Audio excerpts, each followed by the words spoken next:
se développer, la Côte d'Ivoire veut passer d'une économie agricole à une économie industrielle. L'installation prochaine des centres d'appui à la technologie et à l'innovation à travers tout le pays devrait lui permettre d'atteindre cet objectif. Au cours de ce séminaire initié par l'Office ivoirien de la propriété intellectuelle et l'Organisation mondiale de la propriété intellectuelle, les futurs animateurs de ces centres ont été informés sur le rôle et l'utilisation de cet outil, moteur de développement économique et social de plusieurs pays américains, asiatiques et européens.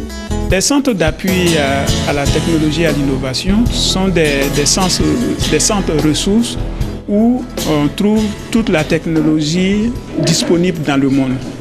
En d'autres termes, ce sont des bases de données du monde entier qu'on va rapatrier sur la Côte d'Ivoire à l'OIPI, de sorte que toute personne qui cherche une information scientifique, une information technologique puisse accéder directement à cette information.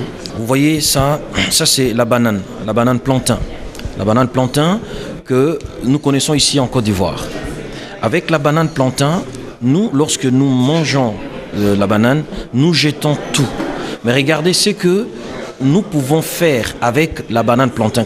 Combien de petites et moyennes entreprises nous pouvons créer à partir de la banane plantain. Vous voyez ici, il y a du vin, par exemple, de banane, il y a du jus de banane, il y a de la farine, donc tout ce que vous voyez ici, c'est grâce donc, à ce projet que nous allons donc avoir accès aux informations techniques et scientifiques qui existent pour pouvoir les exploiter afin de créer de petites et moyennes entreprises ici, ce qui réduirait le chômage et la pauvreté en Côte d'Ivoire.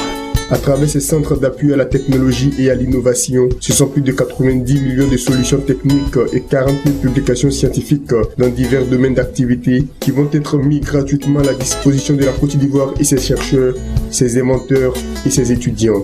À la fin du séminaire, après 2 jours de formation, des certificats ont été remis à tous les participants. Ces derniers n'ont pas manqué de saluer cette initiative.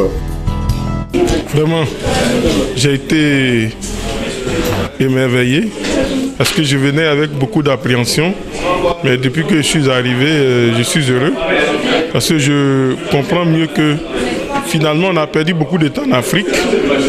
Quand je vois les pays asiatiques se développer, c'est pas parce qu'ils ont fait beaucoup de magie, simplement ils ont été obéissants et ils sont restés dans le cadre de l'innovation.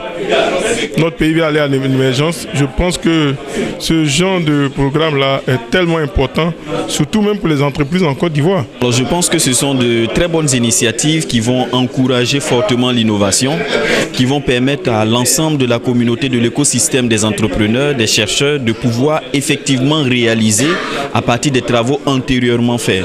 Et je pense que ce sont des points qui vont vraiment lancer l'ensemble des chercheurs sur le territoire ivoirien et aussi dans toute la sous-région de l'Afrique. Si nous disons qu'aujourd'hui, il faut qu'on aille à l'émergence, au développement, comment pouvons-nous émerger en faisant seulement que de la copie des autres? Nous avons aussi des penseurs, nous avons des inventeurs. Il faut les soutenir à innover et c'est en cela que nous irons véritablement vers un développement participatif.